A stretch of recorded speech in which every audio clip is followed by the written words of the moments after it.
Hello, ladies and gentlemen. It's Thursday night. Time for the Live AV Tech podcast. My name's Mickey. We're here in lovely Denton, Texas. Some of you who have been following us you kind of went through some troubles with us, together with us. And we have found a solution. The problem with the CPU getting overtaxed and CPU protection getting put on and all this kind of stuff was primarily a case of ignorance. I was ignorant. What I did not know is if you got one of those dongles with the HDMI and the USB and it's got another Thunderbolt 3 there, if you power through that, you only get 55 watts. The MacBook Pro needs 86. So I noticed during a test that the battery was going down, and that's how I figured it out. So all you people out there who own MacBook Pros and want to put your power into a dongle, that sounds weird, doesn't it? Don't do it. Yeah, just don't do it. Just don't do it. Okay. So now that we all know this, do it when no one's around. Do it when nobody's around. Yeah, whatever makes you happy, Mickey. So it's Thursday night. So our host is Mr. Mark Milan, and I'm going to let him just take the show over, and I'm going to push buttons. Thanks, Mickey. Appreciate it, man. Thanks for having me up here again in Denton, lovely Denton. Still working on getting stuff set up at my place to do it from my house down in Dallas. So appreciate it. Thanks. So tonight, looking forward to it. We had last week off, little scheduling conflict, but that's all right. Tonight, our special guest is Jeff Kalafus. He is a TD and out of Arizona. And kind of the theme of tonight's panel is TDs. We have lots of TDs on the panel tonight, and owners of companies and things like that. So really looking forward to it. Tonight on the panel, we have Rick Kleiman. He's a TD E2 V1 mini hats, including the one he's wearing now. Welcome, Jeff. How you doing, man? Hey, it's Rick. Oh, sorry, Jeff. Rick. Sorry. Rick. Sorry. Welcome, Rick. How are you? I'm doing really well. It's, welcome to be here. Nice. Pleasure. Next, under him is Mark Lee, owner of Prospectus Events. Yeah. You might remember him from a few weeks ago, so we had a nice little conversation. Glad to have you here. Great. Thanks for having me. Also from Arizona, Robert Aroni. How are you? Hey, doing good. Thanks for having me. Nice. And above him is Trey Rinsel, owner of Precision Productions, also TD, E2, V1, EIC. All of that. All the hats. Yep. I don't have a hat on tonight, though. So we were talking a little bit pre-call about the current state of affairs and everything going on in our industry. Rick, you were talking about some interesting things with translation, finding those new paths. I kind of want to just kind of go through one by one with you guys, and let's kind of talk about where we're finding opportunities. We can start with you, Rick. It looks like you're finding some opportunities. Yeah, I'm excited. I'm joining a group of people that we're starting a stream service in July out of Dallas and Addison, and hooked up with guys with some really great, powerful internet service, and that's really going to help us. But one of the driving technologies we have is a company up in Tulsa that does translation. And so you can do multiple translations and whatnot. But the key in our industry now is streaming. And for all the guys out there that I would like to at least focus on some of that, of some of the software, some of the free software, some of the training, some of the guys can go through on their own and learn it and put your sales hats on just like this. And maybe, and a popular phrase out there, you got to think out of the box in all of this stuff.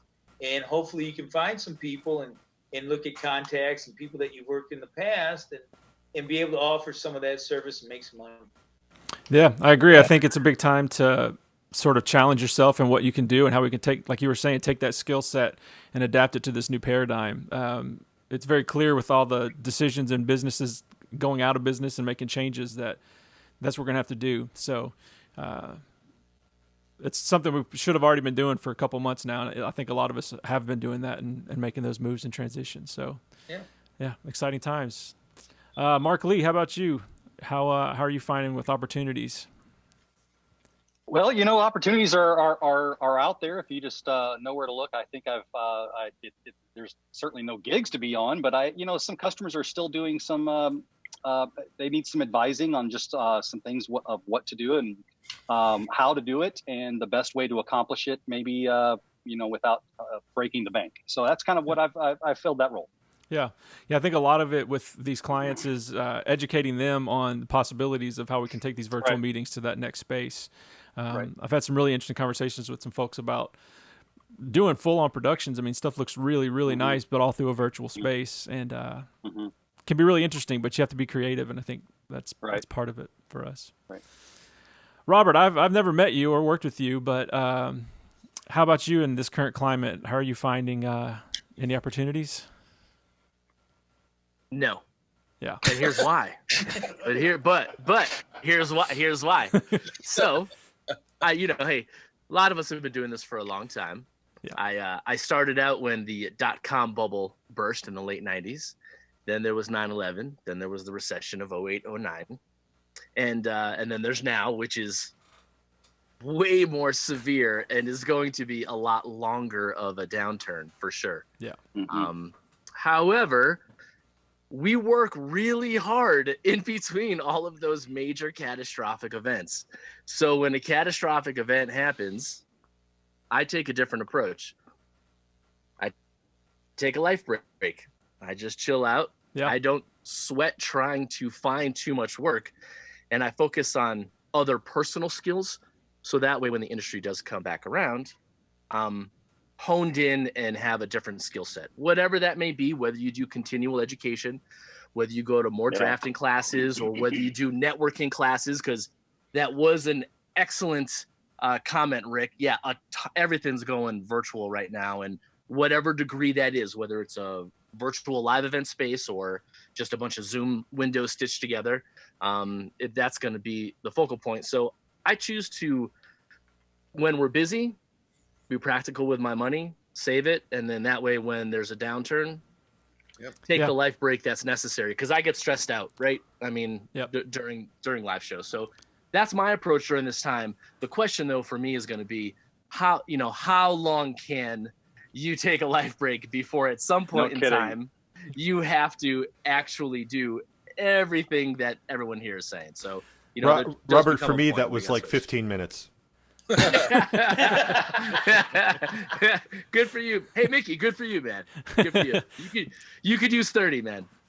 Yeah, I think this is a good time to for a lot of people, because we're isolated, so we're already in that sort of that solo mindset, and to kind of turn inward and reflect a little bit. I've definitely enjoyed taking that time to think about that and think about what I want the next 10, 15, 20 years of my career to be. So this is definitely a great time to do that. I'm thankful for these opportunities like this with Mickey to do these, and some of the companies I've worked for hosting virtual events, and those skills. The virtual meeting space isn't going away. All this is going to do is just add that element onto the live shows when it returns. So all these things that we're doing, all these calls and things that we feel are just like, okay, another Zoom call, but we're learning something every time. Every time we do a little broadcast, it's something that's going to help us when the industry comes back, that we can have that other skill set. Be like, hey, we need a virtual operator. You're like, oh, I've done 100 of these over the last year, so I can help out. All right, Trey. So I know that you've been getting some work as well around in Dallas, and finding some opportunities there. Can you talk a little bit about that? Well, I've become over the last 2 months the king of FM radio, like as far as using an FM transmitter to broadcast to parking lot events. So I've been doing a ton of that. A lot of ministry events. Been doing a few different things. I mean, I just am very thankful that I own a company and that I have all this gear. I mean, if I was just relying on freelancing, it would either be doing what Robert's doing or working at Walmart. I mean, who knows? But hey, Trey, do you want to buy some gear? Were you selling a spider, Mickey? Or 80% off? Yeah.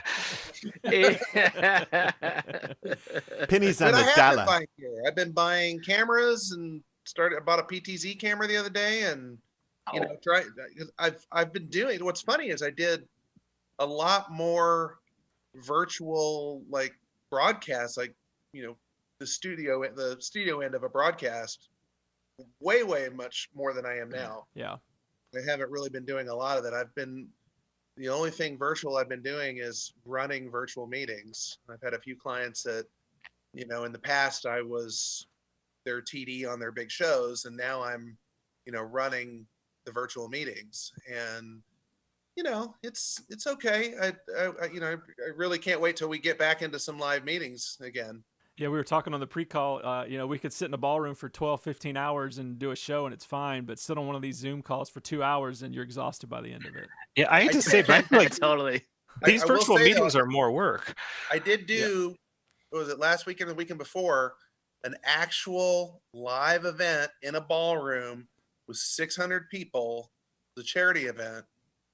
And so that was Wow. kind of cool. Yeah. I would be stressed out, man. Yeah. I would be hazmat yeah. suited up, breather yeah. apparatus, everything. But that was cool. That was cool. Nice. It was nice to do that. For you with these Right. these events you've been doing, are they previous clients or are you going out and finding new business? It's a combination of both. Okay. So I'm calling, Putting the sales hat on a little bit.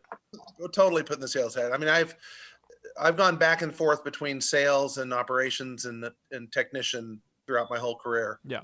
And so the sales thing comes pretty easily to me, because I mean, Mm-hmm.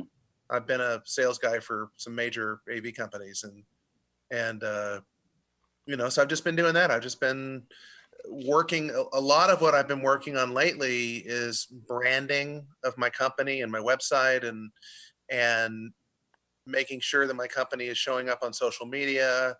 And I've been getting, some calls from that, just, from people that are seeing me in, from Facebook or Instagram or whatever. And, Nice. and been doing a lot of that. And then I've recently hired a graphic designer to help me work on all my branding and everything. So, because I think when we come out of this, the people that, at this point, the thing is, at this point, every AV company in the world has been reduced down to their senior management team. Yeah. So we are all on a level playing field. So Right. little guys can compete with the big guys. The only difference between me and the big guys is they have a lot more gear than I do, but I can rent a lot of gear. So there's no reason I can't be doing the larger events. So Nice. Or you can buy Mickey's gear. I can buy Mickey's gear. Yeah. Or I can rent from Mickey. I mean, who knows? Awesome. Well, thanks guys for that. We'll come back to you guys after we talk with Jeff for a little while. So Sure. let's go ahead and bring in our special guest, Jeff Kalafus. How are you, man? I'm good. Nice. Welcome to the Live AV podcast. Well, thank you.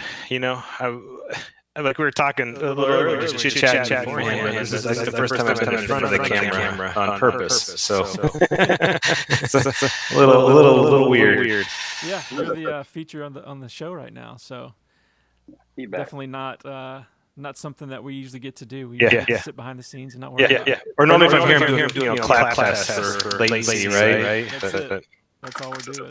Yeah. Awesome, man. Well, I'm excited to talk to you. We're both TDs. I think we're TDs on different levels. The level you're at is a much larger scope. But I think ultimately, as most of us on the call are TDs, it's all sort of the same thing. It's all sort of related around people and those skills and that management. So kind of like a head coach, I think. You're not necessarily calling the plays, but you're managing the team. You're making sure everybody's on the same page. Everybody's got all the tools they need. Yeah. And then as far as scale goes, then it's just a matter of experience and sort of broadening that scope. Yeah, absolutely. Yeah, and I think we all start somewhere. We all start as probably technicians in this industry. And you and I talking earlier today, we kind of had the same path. So I started as a A1 and then went into project management and then came out and went freelance. So I went back to A1 and then saw the need for videos. Everything was going HD. And then from there was on so many shows where the show caller was awful. And I was like, I can do that. So then I just started saying I was a show caller. And then from there you get the TD work. So kind of talk about your path. I think it's pretty similar to that. Gotcha. Well, I'll give the real quick. So there's two big things that happened in my career that to put me where I am. The first one is in high school. Because of my classes, there's only two electives that were available: woodworking and Intro to Technical Theater. And I sucked at woodworking, so I took Intro to Technical Theater. My whole family, my family background is engineering, and so I kind of fell into feel natural when I started, jumping into trying to figure out how sound systems work and doing assemblies and working with all the drama production and all that. And started a technical theater club, got through high school, and then I studied studio recording and theatrical lighting design in college. The other second big thing that happened in my career to get me where I am is in college, a good buddy of mine, who I've been a ham radio operator since I was ham radio operator since I've been 11.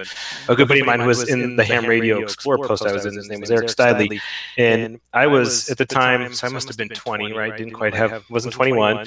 Well, Eric was like 23, and so when I get done with whatever we were doing, because I worked for the college also in the theater, I go help Eric, and typically he was striking a room because he was a hotel AV area technical director.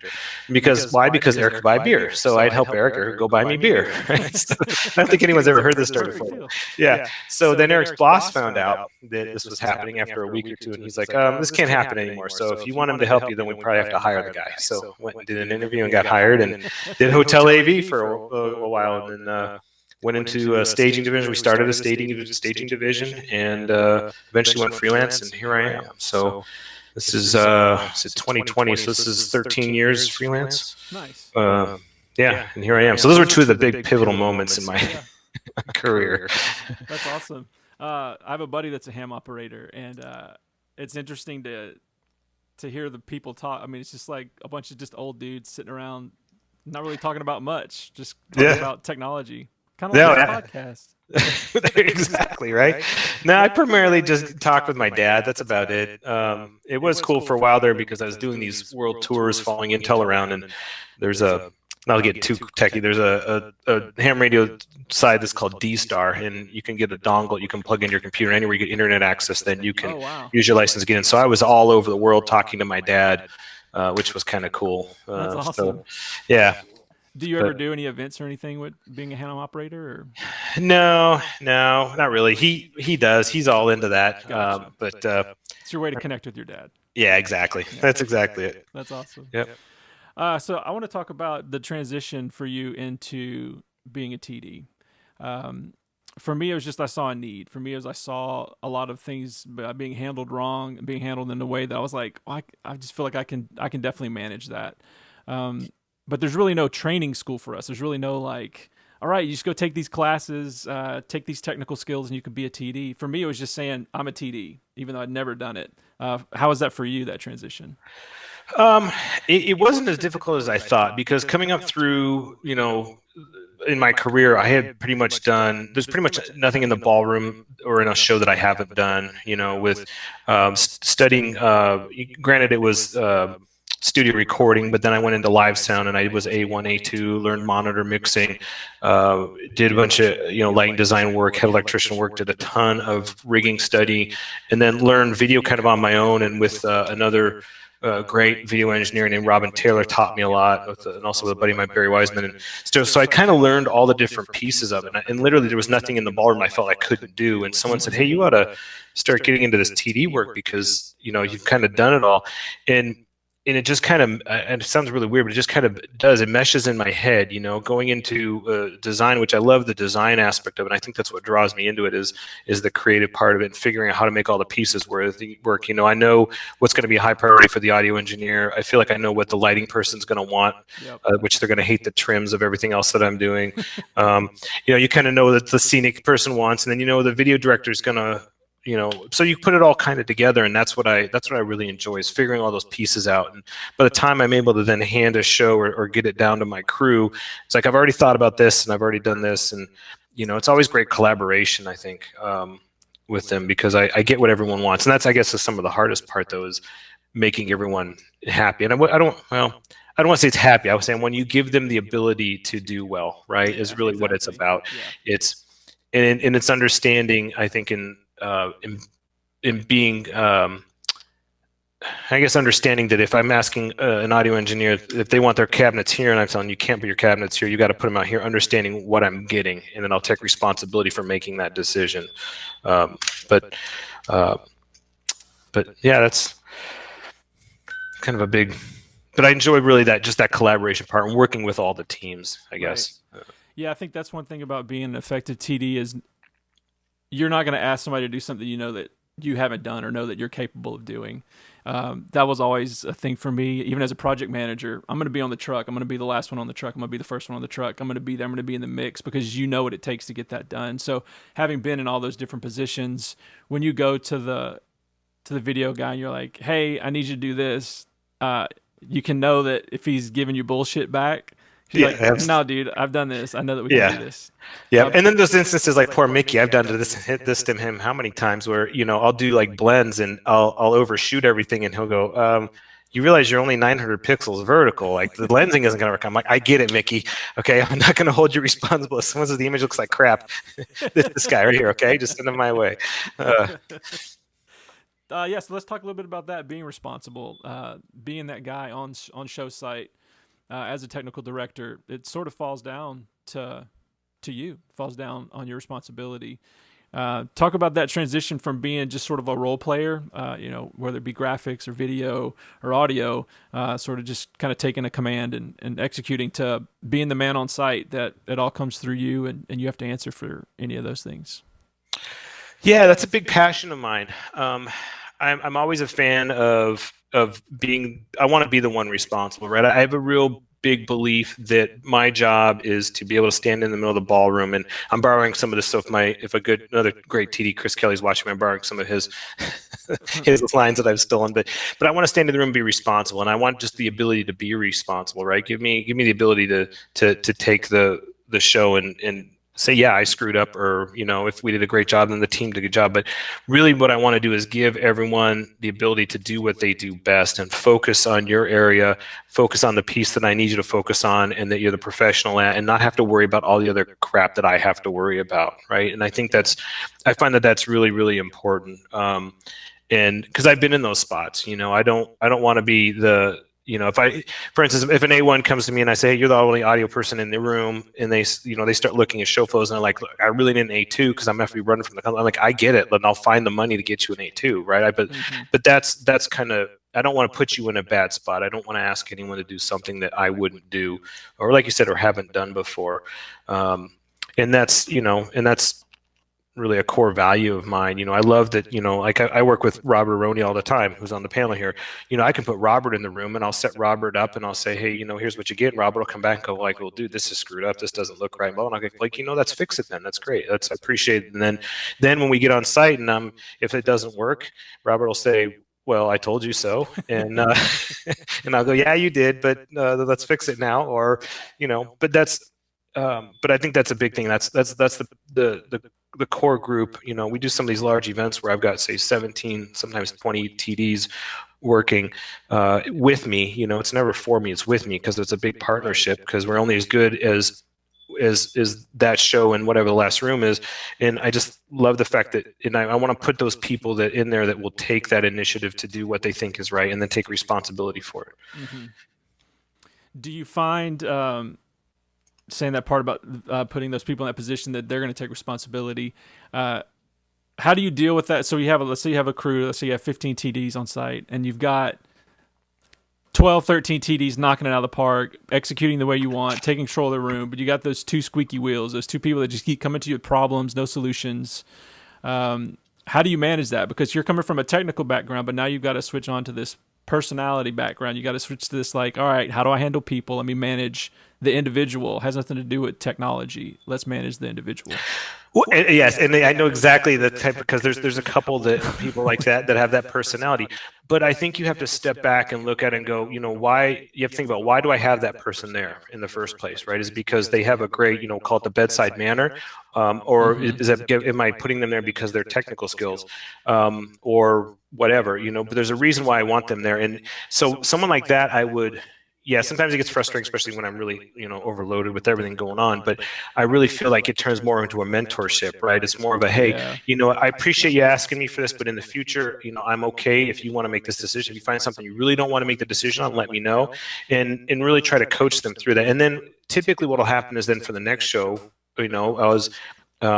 I'll bring that person in. I look at where did I put them? Did I set them up for failure? And that's really what I never want to do. And there are plenty of times when I'll move somebody from one place to the other for whatever reason, whether it be personalities don't mix but yeah, I think, again, it's just really thinking about, I don't think I've ever had anyone where I wanted to, or I needed to get rid of them. I think it was always more of a, hey, let's figure out where your strong point is. Cause the back of my head, I'm saying this person is awesome. So do we, and find out what do they want to do and help, I guess, coach and mentor them along to get them where they want to be, as well as where it's also beneficial to me. Yeah.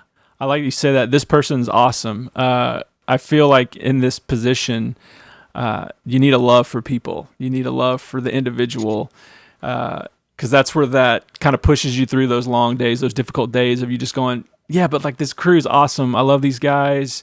We're going to get through this. Does that play any part for you? Yeah, absolutely. And I think that it's also building that trust. If it's like, if I'm going to come to you, I come to you and say, hey, look, I know this is messed up, but this popped up. I need you to just come with me. We're going to go, I don't know, rehang 120 feet of drape by ourselves. You want that person to go, yeah, you know what? Hey, I was on my way to the bar for a cold beer, but yeah, you need me, I'm with you. Because, and those are the kind of people you want to surround yourself with, I think. And I think that helps build that trust in that relationship, because they know I would do the same for them. If their room was going behind, I'll get in there and start hanging lights or throwing speakers up on it. Right. I don't care. It's just a matter of getting it done. It's the end product, and that's what we all should be worried about. Yeah, I think when you see that leadership on a show site, that person that's there, that's connected, that's in the fire with you guys, that's helping you solve the problem, that's not just, throwing out the demands, like, no, you guys need to go do this, and then you just sit your ass in the room there with all the gear, and like you're not there with them. So when you're visible and out there in the fire, I know that makes a huge difference with the crews. Yeah, and having fun, I think, is a big key. Like Robert and I give each other a lot of crap, but in the end, if Robert was laying across the railroad tracks tied up and the train was coming, I'd run in and I'd grab him and give him a big hug, and either we'll get off the tracks or we're going to die together, right? Yeah. So that's I think that's a big part of it too, is keeping it fun and keeping it light, but just again, and that comes under then trusting your teams that are around you. Mm-hmm. So I'm interested. From TD to TD for you, every show something goes wrong. There's always some issues. Some of them are larger than others. Some of them could be small issues. We know how to fix those. We're already anticipating those. But for you, what is your process? How do you stay in that place when those problems come to remain that stability, that voice of reason, the solution person? Because everybody's looking to you for that. They're like, whatever it is just failed. Jeff, what do we do? Yeah, well, I think first thing you again is you got to take a deep breath. Typically, what will happen if something like that happens is I'll have an immediate response in my head of like I want to go here to fix it. But then what I want to do is it goes back to that idea of trusting the people that you've put in the different positions. If something fails, first thing I want to do is, go grab the person I think has the answer or get the team together to find the solution. I don't necessarily want it to be my answer, because it should be a collaboration. It should be a decision that we all made and we all agree on, and we all think that will get us to the right answer. Because the last thing you want is someone going, I told them that wasn't going to work, right? So I think that's the big thing, is just utilizing your resources. I mean, if we're all in there in the middle of a ballroom, or where it could even be a breakout room, we're there because for a reason, right? We know what we're doing. So let's talk through that and figure out the answer together. I don't think it's ever a single person answer. How do you manage that with the client in mind? So you've got the technical issue. So you've got this crew that you got to talk to technically, but then you have this client barking in this ear that has no technical knowledge. What is your process for managing that? I know that I have a specific sort of way that I filter the different sides. It's almost like speaking two different languages. Yeah. Well, the first thing I would say is, number one, don't try. If something goes wrong, don't try to cover it. You say, yeah, that was screwed up, or I always say I screwed up. It's not a we, it's an I, right? I'll take the hit first, and then I go back to a department or whatever and say, okay, we all know this was screwed up. How do we fix it? Make sure this never happens again. and been plenty of late nights where, swapping out full X20 frames at 2 a.m. in the morning that we had FedExed in from the airport, or, audio consoles or whatever. But I think that's the first thing, is just agree with your client, because they're in a bad position now. So they're ultimately the same place as you, but just on the other side of the fence, or however you want to call it, right? It's really understanding where they're from. It's not something that didn't happen on its. Well, it has happened, right? That's the hard one. The hard one is like when the power in the building goes out and they come up and they're like, what the hell happened? Why'd the power go out? It's like, because the whole grid is down. I don't care. Get the show back up. And you're like, that's not. I feel you. At that point, there's nothing you can do but just take there and just be the post that they're screaming at. And we tend to be that post a lot. Yes, absolutely. Yeah, but I think you hit on something really good there, because they're in the same position as us. So we've got the technical side, we've got the client side, but then that client, they have their technical side, us, and then they have their client, right? So then they have their boss, their CEO, their CFO, yelling at them, and they're like in this position, they're frozen because they're sort of relying on us to have this answer that they don't even really know how to explain. Yeah. So, and that's a key to is that when you do get the answer. So number one, I would say, is definitely admit if there was a problem, and number two, find the answer, and then number three would be, once you fix it, go back to the client and explain what the answer was. And had this happen on I could say it now because it's been many years. It was a Dish Network show, and we were in Dallas at the Gaylord, and we lost our main line arrays. And all we had was delays, and it ended up being a silly one of those Yamaha DFRs that was inserted that went bad, and there's nothing we could have done about it. And I had to stand there in front of Charlie Ergen and what's this other guy who owns Dish, and just take the lashing and say, look, we messed it up, we fixed it, and it'll never happen again. And sure enough, we got through the show and stuck the landing on the out. But I think that's the key there is to then explain it, or make sure that your client can explain it, and then explain how you fixed it and how it'll never happen again, and what the process is. You're making sure that it'll never happen again. Yeah, all these shows have little demons and stuff built into it. Always just, I don't know, for me as a TD, and more important, I guess more specifically as a show caller, as I'm in show, I'm thinking every second, what can fail, what can fail, what can fail, what can fail. And I'm ready for that contingency. I'm ready to call the escape. I'm ready to call the next, I'm always thinking about that next failure, but somehow remaining positive. Yeah, absolutely. Yeah. We live in this circle of like, everything's going to fail, but it's great. Like, this is awesome. Yeah, it's not a success until the truck doors are closed, I think is the way I see it. Yeah, you never celebrate too early. Yeah, absolutely.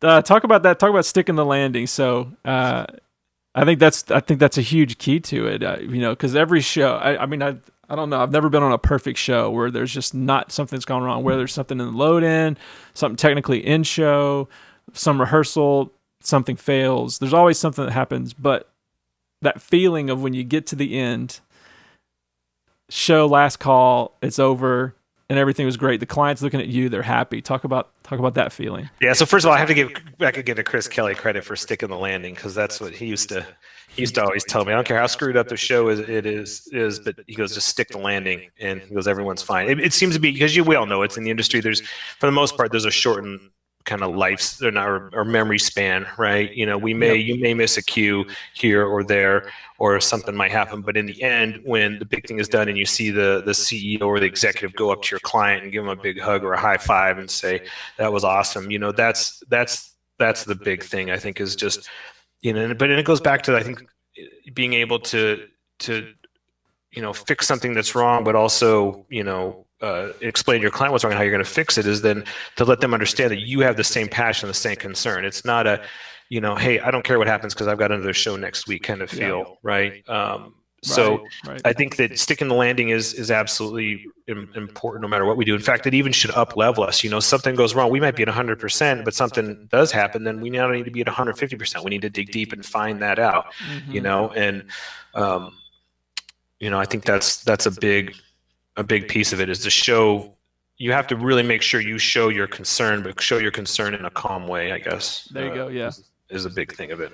Yeah, because as soon as you start showing the sweat, the client when they see that, and even the crew. Like if you sit there and you're lost in your head of trying to do something, well, then that's creating this level of doubt. That's creating this little sliver of like, oh, well, maybe this guy doesn't have it. Yeah. Well, there's been many, many times where I've spit out a solution that I think will work, and then I go up to someone, they'll go, no, you don't know what you're talking about. Right. But then you own that. Then you go, okay, yeah, maybe I don't. So like, right. But then they fix it, and then I go back and like, hey, so-and-so fixed it, and so we're good, right? yeah. So, but I think it's instilling that confidence in your client that you are going to take it, whether you know what the immediate answer is or not. It doesn't matter as long as you can, wrangle the troops to get the solution and then empower them and encourage them to be as concerned at the same level as you are. I think is really important. Yeah, I think a lot of that too is just being open and honest, sort of having that vulnerability, like you said, taking ownership, being responsible, which is ultimately what we do. We're being responsible in that room and saying, yeah, I messed up. Yeah. That was on me. That's my pet peeve in the industry. I think is someone who's not, and I love when I can call BS on someone. I did that to a very big generator company. As crazy as that was, we came in one morning and everything had been reset. And we lost a phase, and I went to the generator company and I said, who was there overnight? He said, well, he goes, you guys overloaded a phase, and I threw my amp probe on all the legs, and I said, dude, they're within 40 amps of each other on. And we're only pulling, like 400 amps a leg or whatever. And I said, what really happened? He goes, well, all right. He goes, so the lugs, we didn't torque them down, and the lugs backed out on the 4-aught going in on this leg here. He goes, I'm so sorry. But by that time, I'm like, dude, look, I don't care what it costs you. You're going to have to get a second generator in here. You're going to throw an automatic transfer switch in, and it's going to happen by 8 o'clock tonight at your cost. Because now, if you could have just come to me and told me that, I would have passed along to the client. We would have just sucked it up and dealt with it. But now, and sure enough, they did it. They stuck the landing. They got the generator, and they got the transfer switch in, and it was Cat Entertainment, which I love that crew. They always work hard for. But at the end, he gave me about 3 boxes of swag. I'm so sorry, man. He goes, I shouldn't lie to you. Nice. Like, it just cost you like $25,000 because you lied to me. Like, yeah. So one more question about the sort of interpersonal part of it, and then I want to move to some more technical stuff with you. Sure. So that part right there, that you have to approach this guy, this vendor, and put on this like, listen here, bro, I know exactly what's going on. You need to make this right. And talking about the different demands that comes across that TD spectrum, because some of the stuff you have to walk right out of that meeting with that cat guy and go to the client and be like, hey, how's everything going? You guys good? Everything's awesome. Yeah, well, everyone says I have because I definitely have two, my kids will tell you the same thing. I have two sides. I'm a pretty easygoing person, but when I am serious, I think it must come off that I'm definitely serious. Although everyone says I have an angry show face, even though I'm happy. I'm just walking around, my brain's working in the background. But yeah, you have to definitely separate that. And then, the big thing that I've always, as a core value of mine is I'll never blow up in front of other people, right, against someone or to someone. When I had that conversation with the cat person, we were way out on the other side of the parking lot. Nobody was around and I hardly ever scream, and I was so mad. And the same as with technicians. If I ever have something going wrong, just get somebody away, right? Because get somebody off the defensive side. That's what I think is key. And then and then you definitely have to throw that switch back and get back into nice client-friendly bedside manner doctor mode. Right. Go take your lashings, and taking plenty of lashings for stuff that I'm not going to throw someone under the bus. No. I want that honesty, and I think that's why I push for a lot of the same crews that I push for, is because we all have that work ethic and that camaraderie and the ability to do that. Well, and you build that trust over time. You build that space where you can lean on those people. And when Jeff comes to you with this, they know, like, okay, this is serious. I have this experience with him. I know that this needs attention. Yeah. And because you've given them that love and that benefit of the doubt as well, and you've taken that sort of punishment for them, and over time, I think people see that and can appreciate that. And hopefully they understand that I've been there. That's the big thing. I've been in that spot. I've sat in that seat. I get what you're up against. Right. Yeah. Yeah, it's a tough thing. I mean, there's so much to managing these events that is outside of the technology. but you hit on it at the very beginning. You put people in that position that you can trust and know that can do those things because you know what it takes because you've been there. So you know that the people there can be trusted and be a part of that team. I think that's really great.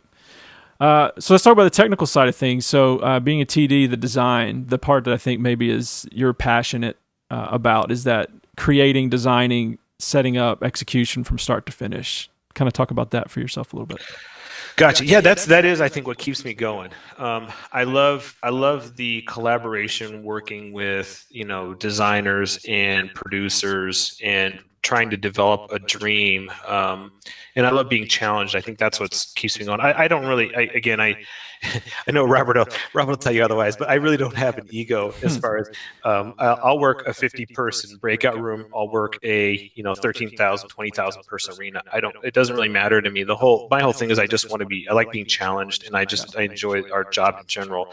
But I love when I can work with designers that will push the envelope and we come up with a solution that looks like it's going to work, and draw it up in 3D and it works, and all the engineering and rigging says it'll work or whatever, and then you get on site and it lays out how everyone envisioned it as a team, and we put this product together, and you can stand back and go, whew, that to me is that moment when you're like, okay, we're going into rehearsals, everything looks awesome, this is exactly how we designed it. That to me is kind of the moment, and I really enjoy just working with so many different designers and people who are out there, because there's always someone certainly smarter than me, and I love learning while I'm doing it and pushing that envelope of trying to figure out how to do something that someone wants to do. How does that work for you? How does that creative process tie into that? So sitting and listening to someone's vision and from that to execution, I mean, that's obviously something that doesn't,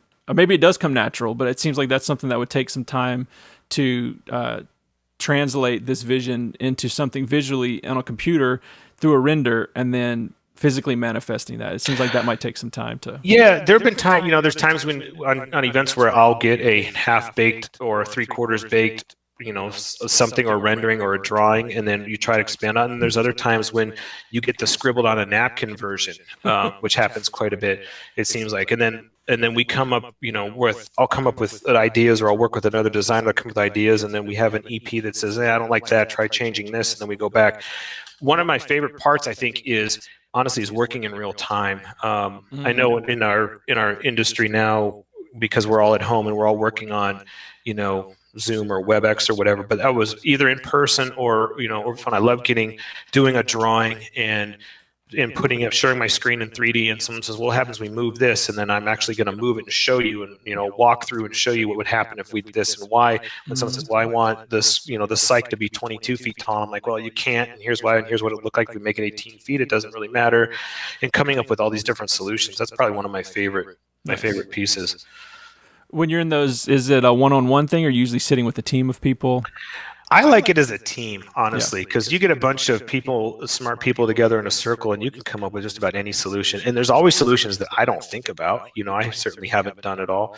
I think if I had, then I wouldn't enjoy what I do for a living. I learn on every single show, and that's why, it's many. I don't know. I know Steve Jobs said this, so you're only as good as the people around you, right? So you surround yourself with smart people, and you put all your brains together and come up with, pretty much any solution to save the world for the most part, I think, in our industry. What pushes you to innovate in those things? Because in this industry, there is science, right? Like there's like statistical numbers that need to be hit to match everything. Like this is your blend, this is the numbers that need to happen, this is your line array, this is the angles. Like there's all these things that are finite and defined already. But how do you push that creatively to make something new?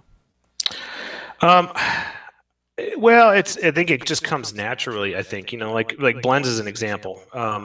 You do the math on a huge blend, and you've got a blend region right in the middle, right? And then, which is a kind of, to me, a big no-no, even with lasers these days and how well they blend. So then you got to figure out, well, how can I do that with one less projector, right? So now you start doing the math to overshoot it, and then you've got to then do the pixel count to then go back to the producer and say, hey, are you okay if we only have 960 vertical by 13,000 wide? And then in the background, I'm emailing someone like Rick McGill, who I know has been on here because he lives about a mile from me. He's been knowing him since high school, pretty much. Like, Rick, I just did the math and told him this. Is this correct? And Rick will go, well, for the most part or whatever. But Mickey knows, right? I think that's an experienced lad. I think I've over called there. Mickey a few times too, going like, hey, I lied about, or I said this, was I lying? But I think it just comes naturally. And a good, yeah, I just think it comes naturally just from the design process of Right. pushing the envelope, having to figure it out. It sort of requires you to do it. It does. A good example would be last year on an event, I had a designer insisting that we did a 19-foot wall, LED wall that was sitting on a 30-inch stage, but the low ceiling. And by the time I started doing the math on spanner trusses, and a big part of the LED wall was a mover, and I just couldn't get the math to work. And he said, I challenge you. He goes, I challenge you to figure out how to make this happen. And so I wrangled in rig tech Steve over there is awesome, love him, and he figured out a solution, more him than me, and on how to make it happen. And sure enough, we get on site and we executed it, and we made it by 1/4 of an inch, got our trim heights. So, but I stressed for 5 days going back and forth with him trying to figure out how to do it, and then all of a sudden he's like, I got it. Here's how we're going to do it. And sure enough, it happened. And that's the part, as much as I lost sleep over it, literally, when you wake up at 4 a.m. in the morning, you're going like, I wonder if I could put a 20-inch here. And I do, like, my wife's like, you are nuts. And I'm scribbling down. But that's our passion, right? And it is our passion. Yeah, I think there's never, I don't know, for me, there's any problem you want to present, I'm like, okay, we'll solve it. Like there's a solution.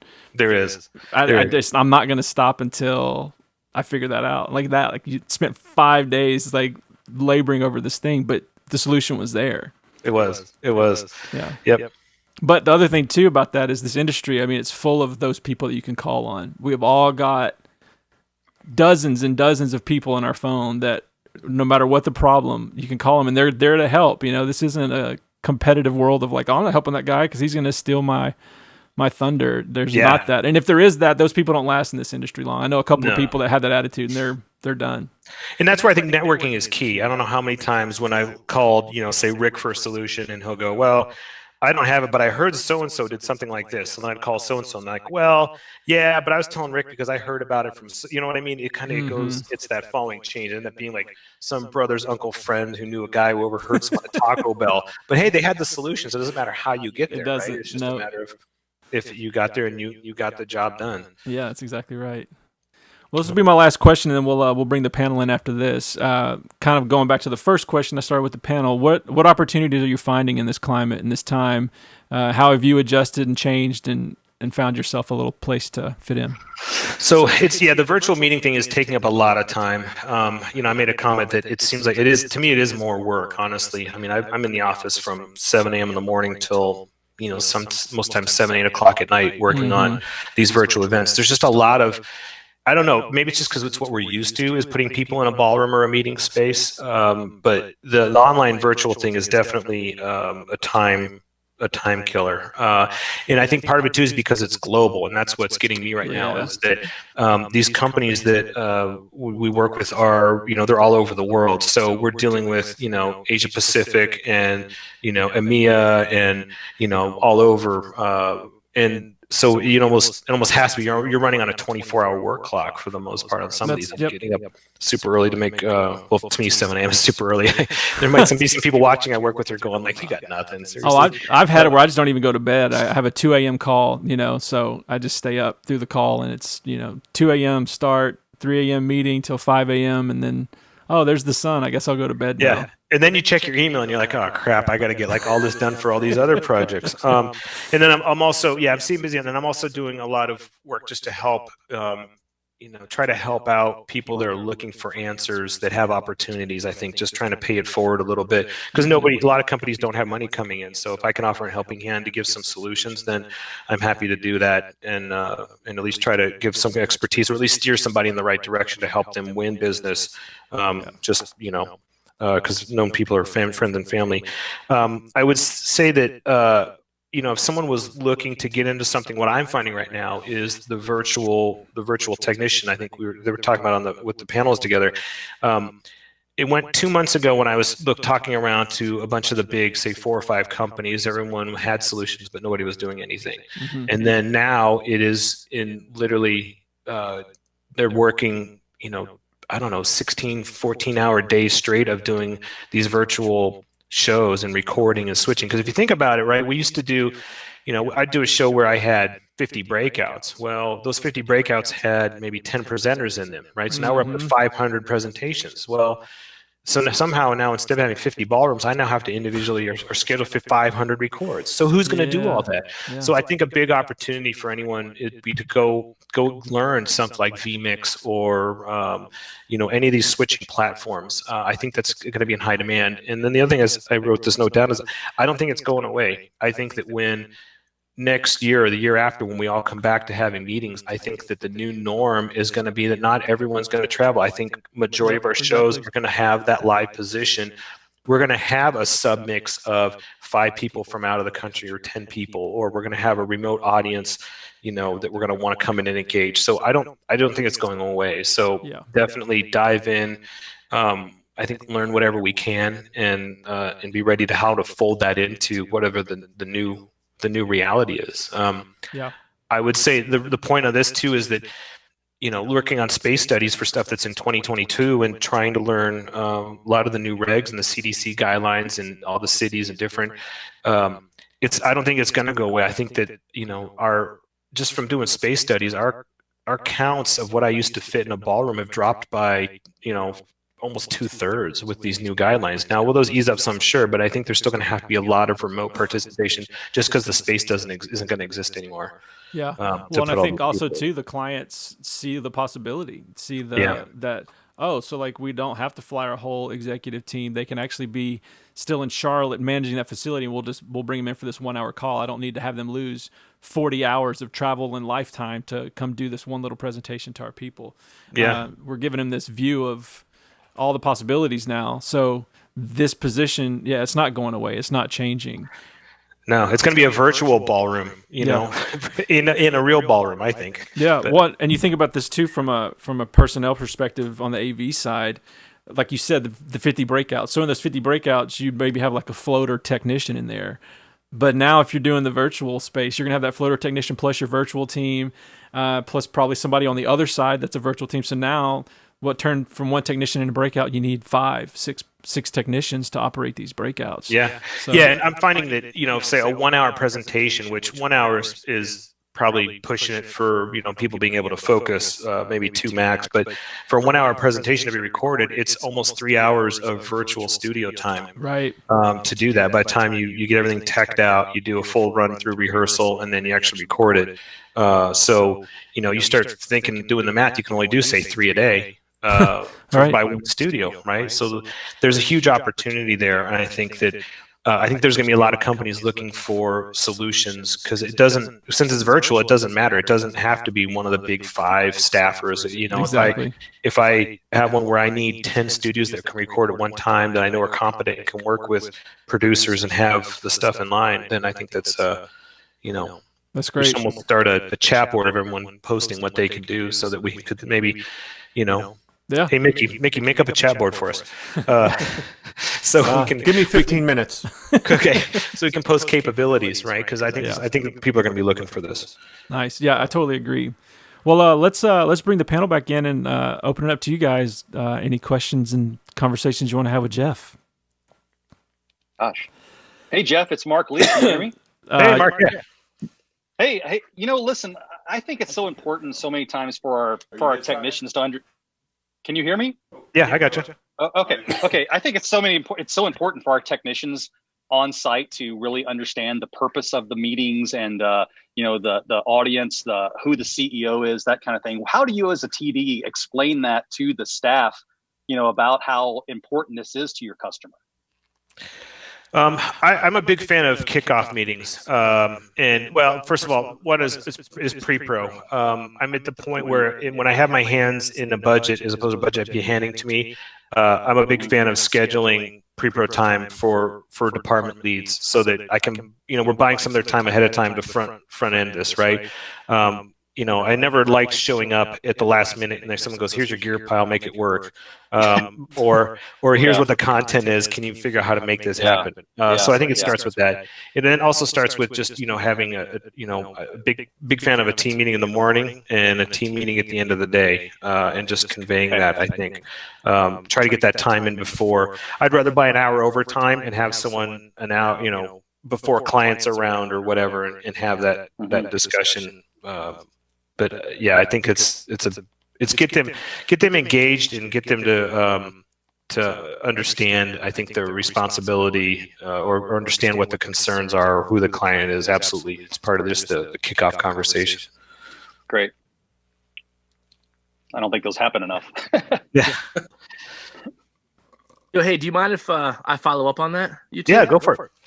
Yeah. Hey, so Jeff and I have worked on many a big show together, and honestly, the communication obviously is always huge. You hear that all the time, but starting sooner and breaking it down into just general orientation.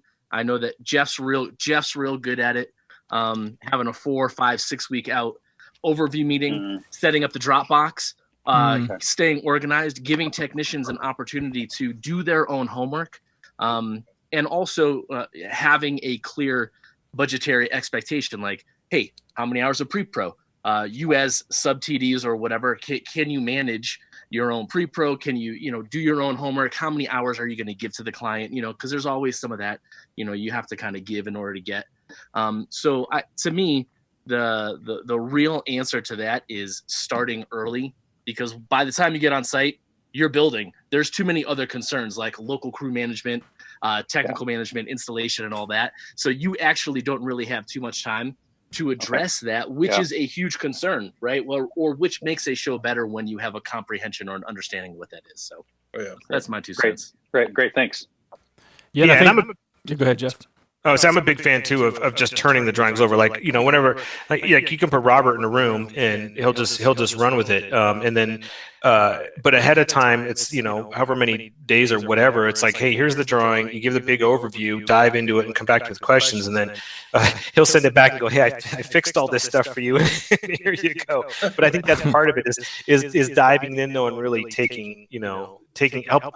I think it's important to help take ownership. And like, if Robert wants to change X, Y, and Z, then go for it. If this is what is right. And it's, it's just that collaboration back and forth on it. And then he takes ownership of it at that point too. Right. Which I think is really important. I always love being in from the ground. It was harder for me to come in at the end, and I feel bad for when, I only have, say, 3 days budgeted, and I'm like, look, here's this drawing, and it's, a general session for 5,000 people, and execute this, and, I can only have 3 days of your time. I get it. It happens.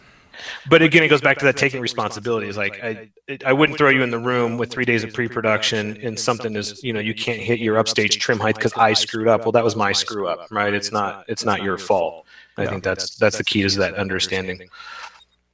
Well, that's what gets people to continue to want to work with you and build that trust and go like, no, like I know that Jeff's putting the work in, so I'm going to put my end in as well.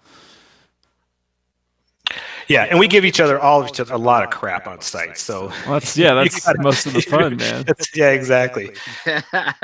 That's most of the fun. That's the only reason I participate. It's all with love. It's all with love. Yeah, it's all with love. You don't throw each other under the bus. You don't do stuff like that. No, we go under the bus together. And you give each other shit. Yeah, it's going out there without a doubt.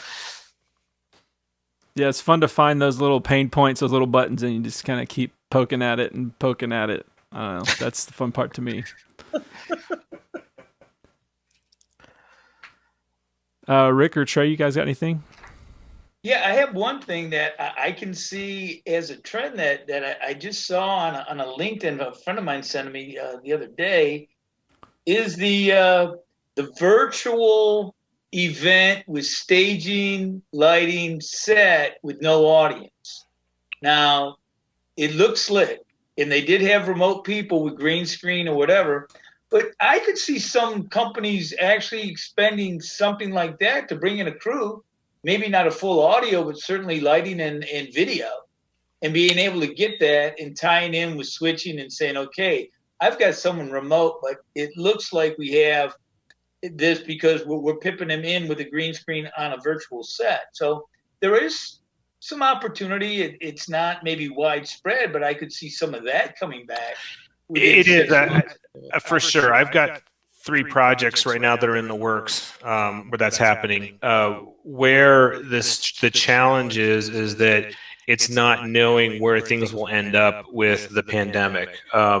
We're spending a lot of time thinking through everything from crew spacing to PPEs to who can work remotely, who has to be in the room with the exec, how many people can we, can I put my E2 operator out in the hallway? Can I put my graphics engineer in the closet? It's separation of all these people and still being able to somehow execute the show and thinking through all these little pieces, but it's definitely coming back. I think the companies know the value of it, and then some of the challenges there is just how do you keep that engagement, right? Just because you've got an exec on a stage, how do you keep the engagement of that exec with all the thousands of people who are home watching that exec? There's some great technologies out there that'll allow people to log in and show their face, like this pip that I'm looking at. But yet imagine that 50 deep. So if I'm the exec and I'm on stage and I'm looking at an 80-inch monitor with 50 of the employees or whatever looking at me, and then being able to call on them and say, hey, so and so in Syracuse, let's talk to you, and then you fly them over to another screen and you have a two-way conversation. So it's a lot of just thinking through, how do we execute this? But it is, I think it is going to happen. But it's just a lot to think about. There's some crews now that are actually going on site, and then you ultimately are budgeting 14 days afterwards for them to quarantine themselves. Wow. Which is a new one, right? Who'd have thought that one? Holy crap. Yeah. Yeah. Well, and then you have the liability too for these people exposing them to this, and then where does that fall with, if someone on show site has the virus, and now, there's a lot of little nuances to think about. Yeah. Well, I definitely think the hybrid meeting model is definitely going to be how we come out of this. I mean, you're going to have a meeting that had 1,000 people the year before. They're going to have 100 people in this year, but they're going to have them all spread out. So it may end up being the same amount of gear. You're still going to have multiple screens because they are so spread out. So for us as AV people, we'll be able to put a larger amount of gear and keep the revenue up with a smaller crowd. With a lot less backstage. A lot less backstage, and everybody spread out a lot more backstage. And then, like we've all been saying, that you may be bringing in several speakers virtually as opposed to having them live. There's no reason to fly someone over, from England if you bring them in on virtually. I mean, I did a Twitter meeting last year where they had Elon Musk come in on a virtually, and that was pretty cool. They were talking back and forth, and that was before all of us even thought about all this, so it was cool. I have to just say though, it's weird when Mickey talks because it's like the voice in the back of my head. Because wait, Jeff. So the voice in your head sounds like Mickey. That's odd. I'm gonna go to the doctor tomorrow. We have a very strange relationship. I need a beer. The voice in my head sounds like Morgan Freeman. So I hear you. Everybody's got a different voice. Yeah, I got Samuel Jackson. Yeah, you good. Jeff, I thought you brought up something interesting there about having this 80-inch monitor with all the faces, and then being able to isolate and bring that one person in. Like those little things, those are all little human interactions, things that make us feel connected even though we're not physically connected. And those are, I think, the things that are going to elevate the virtual meeting to that next place, and where we have to come up with these solutions to bring people into this space and go like, okay, I'm comfortable with spending this amount of money on this because we're making this element where it's more tactile and more related to humans, because that's the whole reason why these meetings happen. They could have been doing these things virtually, but they want to do it together because they want the people to come together and talk and network. So finding those ways to create that human connection in this virtual space I think is going to be really key to differentiating yourself. Yeah, absolutely, absolutely. And the ability to help figure out solutions on how to have, say, a keynote, then let everyone go off to a breakout where there's 10 people in a room like this chatting, and then come back, and then just really keeping people engaged. That's really, I don't know how many of us, we all are on conference calls working on our next project, or, it's getting to that point where you go, oh, I'm sorry, the audio cut out. I didn't hear you. Can you repeat the question? It doesn't work anymore. Because we're all doing the same thing, right? Yeah. So, but it's keeping people involved and engaged. That's really, it's really the challenge with this. Yeah, another thing, Jeff, that I've been finding is that new members of the crew are now web designers. Now we have web designers as AV guys. Yeah. Yeah, it's all about the interface, right? It's the landing page, whatever you want to call it, but it's getting into, how do you get to your content and what's surrounding your content. It's just kind of taking the place of the trade show next door. It's what can you click on during the breaks, or what's around the feed from the stream or whatever. But that's a huge part. There's a lot of money in that interface design. And then, the CDNs exist. So it's how do we create that page to catch you and link and be interesting with with the 400 breakouts we recorded, that are linked to the CDN. And that's a lot of designs in that, without a doubt. A lot of money there. Yeah, just trying to make a 17-inch screen look like a ballroom. Yeah. Yeah. That and the 3D virtual cost, that's the other one. I think that's going to be a very lucrative, job, is to be the person who can go recreate the 3D ballroom that you're running off of the server. Panel, do you guys have any other things to add? Awesome. I hope the Oculus never comes out, to where we just attend something virtually, I'm wearing one right now. You didn't notice? Yeah. Well, it's the virtual F&B that I'm interested in. Oh God, rubber chicken again. Virtual rubber chicken. Yeah. You know what I've seen, speaking of the food, I've done meetings where they've had like Uber Eats, like people will be attending a meeting, and then at lunchtime, wow, Uber Eats shows up and whatever they've ordered, and the company pays for the Uber Eats. So it's kind of interesting. That's creative. I like that. Creative stuff they've come up with. Trey, we were talking about this. I was talking about this earlier with Ricky Castillo, and how do we recreate the fundraiser? Yeah. There's the networking, there's the I'm more important because I've got this table closer to the stage part, and there's the food part. How do is the hotel going to have all the F&B people drive the food out to each attendee? Well, they'll still forget the AV guys. Well, yeah. Yeah. Flat meat's easy to FedEx. I'm just saying. Yeah, we've been Uber Eats and foods to ourselves with pizza delivery for years, man. Yeah. All right, well, we're a little over time, which is awesome. I think that's always nice when that happens. So, Rick, Mark, Robert, Trey, thank you guys for your time. Appreciate everybody. Yeah, thank you, everyone. And Jeff, thanks for joining us tonight. And I'm going to kick it back over to Mickey to close this down. Yeah, happy to be here. Thanks, everyone. Thanks. Yeah, it was great. Thanks a lot. Okay, so I'm hitting this button, and then I'm hitting this button, and it's Mark. Look at it's Mark. See him? No, I gotta hit this one. Not that one. Not that one. This was a really good.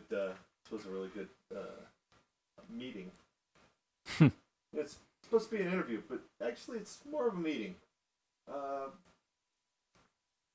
We're learning things. We're trying to develop ourselves, and being able to get some insight.